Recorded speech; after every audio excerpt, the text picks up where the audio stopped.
Bonjour. Voilà, donc déjà je voudrais remercier mes anciens élèves qui nous suivent sur YouTube dans un premier temps, et n'hésitez pas à commenter si vous désirez. Voilà, donc aujourd'hui nous allons aborder le contre-filet, d'accord, contre-filet de bœuf, bien entendu, donc c'est un morceau noble. Alors ce qu'il faut savoir, c'est que le contre-filet, comme son nom l'indique, il est situé à côté du filet de bœuf, d'accord. Comme morceau noble, nous avons également l'aloyau de bœuf, nous avons l'aiguillette de bœuf, le rhum steak. Voilà. Et la particularité du contre-filet, c'est qu'il a un peu la texture de l'entrecôte sans avoir le côté gras, si vous voulez. D'accord. Voilà. Donc contre-filet, on a la chance d'avoir un beau morceau de viande aujourd'hui. Donc on va proposer à notre aimable clientèle ce contre-filet. Avantage d'avoir une viande comme ça entière et pas découpée au préalable, c'est déjà présenter la viande, bien sûr. On va présenter la viande. Voilà, à notre clientèle, voici contre-filet de bœuf rôti, que je vais vous préparer, que je vais vous découper, etc. D'accord. Voilà. Donc, autre chose. Le fait d'avoir une viande comme ça entière, ça nous permet aussi de garder à l'intérieur de la viande le jus de viande. On va avoir une viande qui va pas sécher. D'accord. Troisième chose, c'est aussi le côté un peu spectacle. D'accord. Le client, il est rassuré. Quand il voit une pièce de viande comme ça entière, il va être rassuré sur la qualité de la viande. Il va se dire, ah oui, pièce de viande, d'accord. Ça va le rassurer également. Voilà. Par contre, point critique, c'est que une viande comme ça sort de la cuisine, ça doit être coupé très rapidement. D'accord. Et redressé très rapidement. Hein. Deuxième point critique, on doit avoir des couteaux aiguisés. Je rappelle qu'un couteau, ça s'aiguise régulièrement. Hein.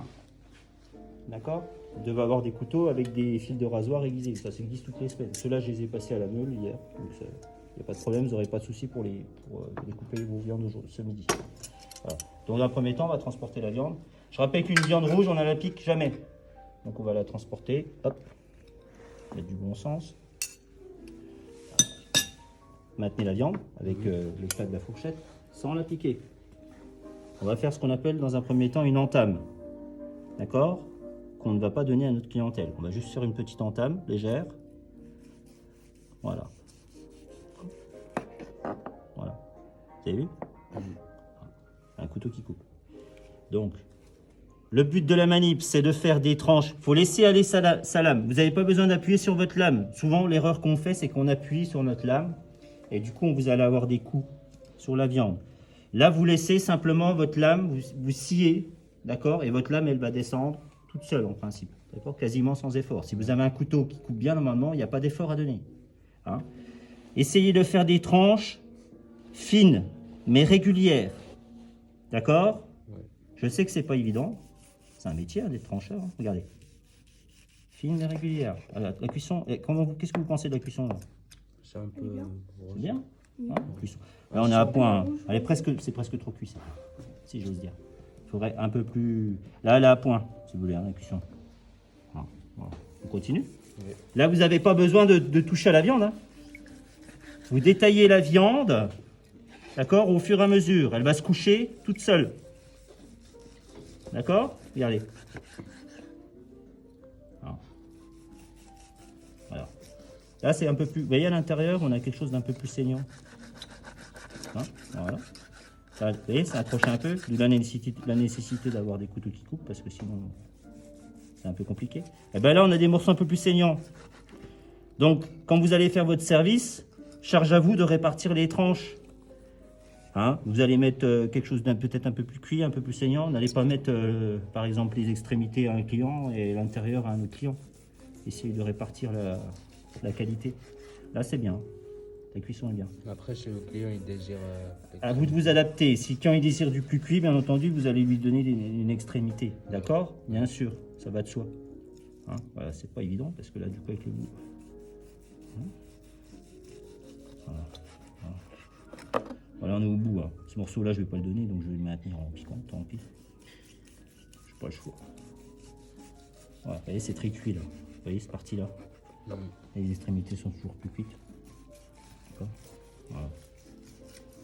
Ok.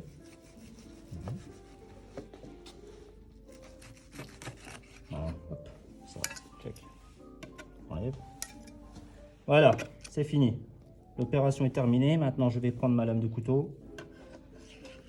Je glisse. Je pose. Terminé. D'accord? Ensuite, dressage.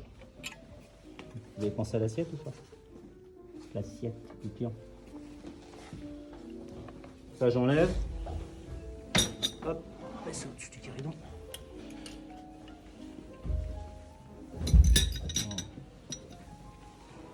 Assiette chaude, bien sûr, merci. Le dressage, dans un premier temps, je vais prendre le jus de cuisson qui doit être bouillant, brûlant. D'accord? Si besoin est, j'ai mon commis qui peut prendre un réchaud et qui peut le réchauffer. Vous pouvez le réchauffer, vous chauffez un peu le bec là, ça va se réchauffer. Il faut que ça soit très chaud, je rappelle. Hein. Donc ça, vous allez le dresser en avant, dans l'assiette, en amont. D'accord? Bon là, il est... Voilà. Pourquoi vous mettez le jus en premier? Alors, qui peut répondre à cette question? Pourquoi je mets le jus en premier? Parce que sinon après ça fait pas pas beau. propre. Voilà. Oui. Et puis c'est dommage de mettre un jus de cuisson sur une viande quand on a les appoints de cuisson. Hein? On va masquer les appoints de cuisson. Là on peut mettre, là c'est pour 4. Hein.